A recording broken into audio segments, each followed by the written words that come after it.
அடுத்ததாக சமூக நலம் பேணுவது பற்றி விரிவுரை வழங்க மெடிக்கல் இன்ஸ்டிடியூட் ஆஃப் தமிழ் சார்பாக டாக்டர் தேவாநாதன். தேங்க்யூ. எல்லோருக்கும் எனது தைப்பொங்கல் வாழ்த்துக்கள். I have been asked by Dr. Puloganathan to say a few words about Moolai Hospital, history of Moolai Hospital, and also where they are at present and what plans they have got for the future. A few words about the history. This hospital was founded in 1935 and established as a cooperative institution in 1936. I believe this is the first cooperative institution in Southeast Asia, and this has been doing so well and very well recognized by the local community as well as by the Cooperative Commission. It achieved a charitable status in 1953. Because it's a cooperative hospital, it was administered by a board which contained members from the local community. It was a very well-renowned hospital at that time, and it has been flourishing over 50 years.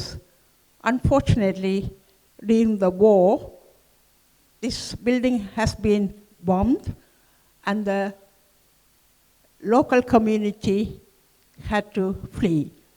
It was bombed in August 1990. Although it was bombed in 1990, they carried on working until 1995.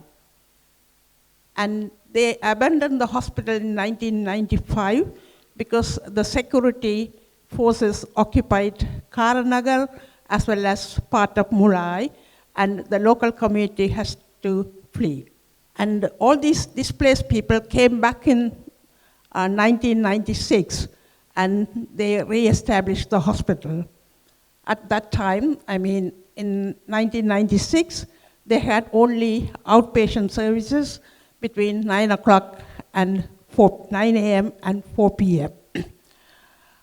From that time onwards, the cooperative board has been re-established, and at present it contains 12 board members, a chair, and a medical superintendent. The current chair is one Mr. Nyaneswaran, who is from the local community, and the medical superintendent is Dr. Surendranathan, with whom myself and Dr. Pulog and other members of the MIOT have been closely working. At present, Moolai Hospital, it has a big land, 5 acres, and contains about 9 buildings. Most of the buildings are in a very bad state of repairs, and due to the war, it has not been maintained. However, with the help of MIOT and also a big donation, a generous donation from one of the local GPs in England, a part of the building had been refurbished, and a family medicine center has been established. You heard earlier from Dr. Swapriyan about this family medicine center. However, the rest of the building needs refurbishment, particularly the emergency room or urgent care room, operating theater, and a residential home for the elderly. The hospital lacks equipment. There are no modern equipment, and they are still managing with the very old and aging equipment. They have issues with the number of doctors who work there. I believe there are only 2 doctors working there full time. One of them is a retired doctor from Karanagar. He is trying to help the hospital as much as he can. And also there's an RMP, registered medical practitioner, and there are about 12 nurses and 30 other employees. Altogether, there are about 45 people working in the hospital. The current services which the Moolai Hospital is providing is family medicine. As I told you earlier, the center is very well remodernized, and there's a family center. Again, the issue there is that they don't have adequate doctors and nurses. Urgent care, they have only a very, very small room, which is not equipped at all. So they need this room to be redeveloped. And I believe they have got a few beds. One of the well-wishers of Mulai Hospital has sent a few beds from Germany, but they can't use those beds until the room is repaired. There are specialty clinics, which they conduct regularly, and the consultants come from Jaffna Teaching Hospital. There's an eye surgeon, orthopedic surgeon, a diabetologist, cardiologist, neurologist, and general surgery and physician. They come regularly and conduct clinics. However, if anybody needs admission, they have got to go into Jaffna General Hospital or one of the private hospitals in Jaffna. There's a small theater at the moment. Again, I believe at the moment the roof is leaking. However, they managed to carry out cataract operations and some minor operations. Laboratory services, they have recently appointed a young lady who is very well trained in laboratory services. However, the equipment there are very old, and I believe she's struggling with it. They have also recently established a subfertility center, and this subfertility center, as most of you know, is for families who find it difficult to conceive a baby. And this services is offered to anybody from the northern province. There are no other subfertility centers in the north, and so they want to develop the subfertility services there. And the subfertility center at the moment only providing some investigations and intrauterine insemination only. They haven't had any IVF yet. Elderly care and long-term residential care, they have about 20 elderly people living in Mulai Hospital, and they have converted the old wards into a residential home, and most of them get one-to-one services from a healthcare assistant. I believe they charge about 50,000 rupees for each resident, but they have to pay around between 30 and 35,000 to the healthcare assistant, and I believe they are not making much money out of this service. Yeah, as I told you, the urgent care room needs a lot of work to be done. Next slide. Again, operating theater needs refurbishment and well equipped.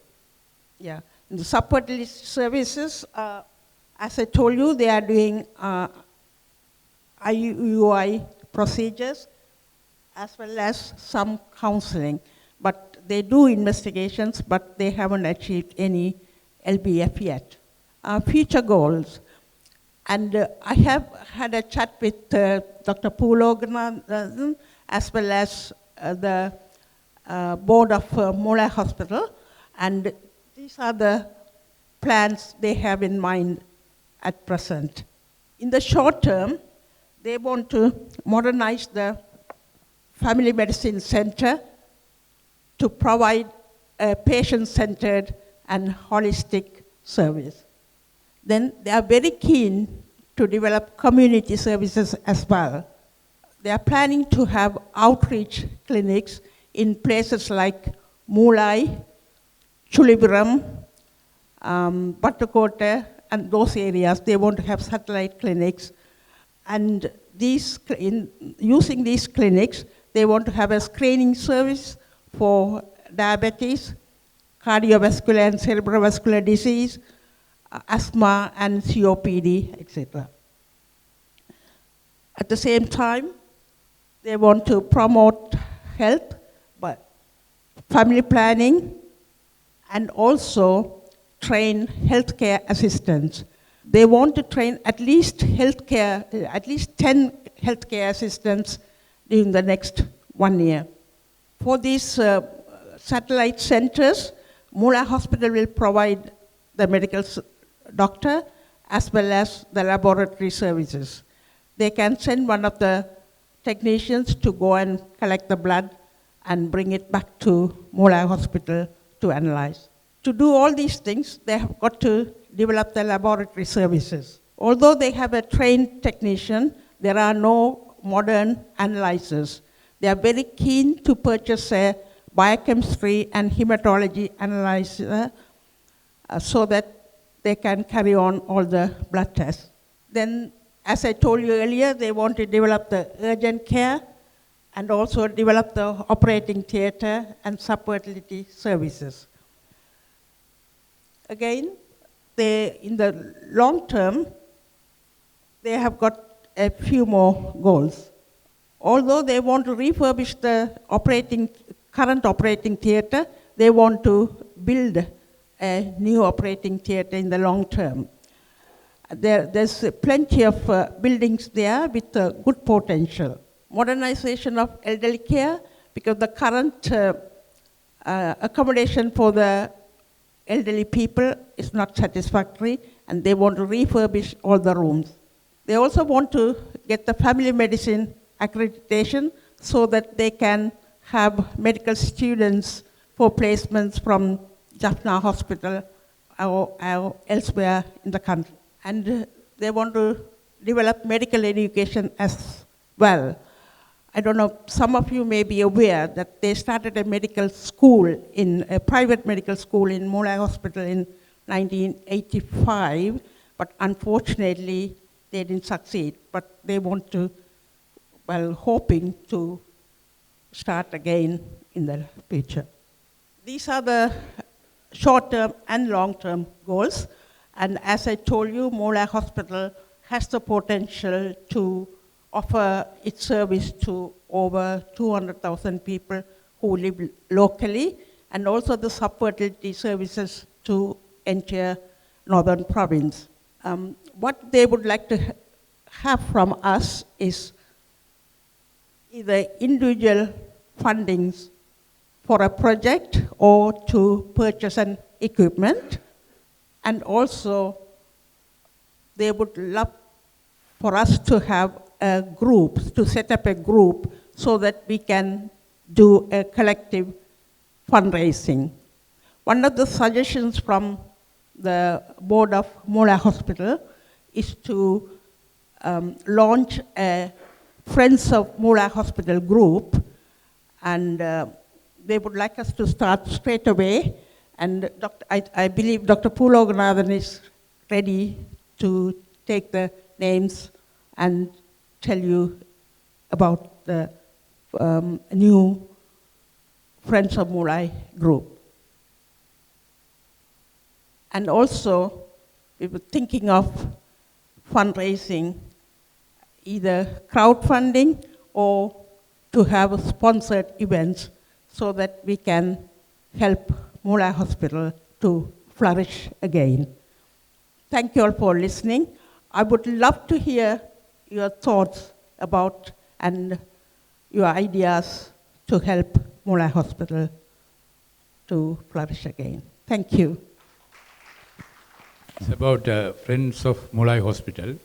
There was a lot of consultation in the board level at Mulai, and there was meetings took place in Tamil Information Center, and this is a suggestion. So again, to get the benefit of the British tax system, without having another charity, we, as a North Thames member, I discussed with North Thames MIOT member to have that under our subgroup, North Thames. Because that when somebody pay £100, you can get a tax benefit of £25. So it will function under the North Thames group, and it's really governed by the MIOT Central Committee, so that everything will happen properly. And another thing I want to say, you all will get confused about this holistic care center. What is this holistic care center? When I was small, in 60s, when I was in Jaffna as a child, every village have a center called Sanasamuha Nilayam. தெரிஞ்சிருக்க மாட்டேங்கிறா இருக்கும். அங்கே தான் நாங்கள் போகிறது. அங்கே 2 paper இருக்கும், வீழநாடு வீரேசரி. அதான் எங்களோட நாலேஜ். அது முழுக்க வாசிக்கலாம், முதல் பேஜ்லேருந்து கடைசி மட்டும். பிறகு என்ன செய்யணாங்கட்டா, ஒரு வருஷம் ஸ்போர்ட்ஸ் மீட் வைப்பினோம், பேச்சு போட்டிகள் வைப்பினோம். அப்போ அதெல்லாம் எங்களோட நாலேஜ் அந்த நாளில். அப்படி இருந்தால் நாங்கள் இந்த லெவலுக்கு வந்து நாங்கள் அதுக்கு இன்னொரு பேர் தான் ஹோலிஸ்டிக் கேர் சென்டர். அப்போ அது இங்கேயும் தேவை, அதே மாதிரி ஊர்லேயும் தேவை. ஒவ்வொரு ஒன்றியங்கள் ஓபிஏ எல்லோரும் ஒவ்வொரு சங்கடங்களை வில்லேஜில் செய்யணுமாட்டா, that's one that needed in North East. இப்போ அங்கே போனால் லாட் ஆஃப் ட்ரக் அடிக்ட்ஸ் அதெல்லாம் நடக்குது. அப்போ அது வைக்கண்டா வேறு வேலை இல்லை. And they got money easily flowing. So we have to make them to work and earn. So we have to invest. So one of our next speaker, Mr. Ilanjalian, has come to talk about investments and the collaborations. And we have about hundreds of thousands of organizations. Right? So the Holistic Care Center, இங்கே கொண்டு செய்யலாமெண்டா it's not difficult. ஒரு வீட்லேயும் 10 academics இருக்கணும், ஒரு வீடுகளையும் அவரேஜாக. அவையில் இந்த youth forum, youngsters forum வந்து நாங்கள் கொஞ்சம் ஃபோம் பண்ணி அவையெல்லாம் they want to make them as a shareholders, not free shareholders. They have to at least one share ஆகுது வாங்கி கூட பிள்ளைகளையும் ஃப்ரெண்ட்ஸையும் கொண்டு வந்து சேர்த்திங்கன்னா they will take over from us. One other thing, if you don't empower our younger generation, second and third generation, it will be a failure. It should not finish with us. Thank you.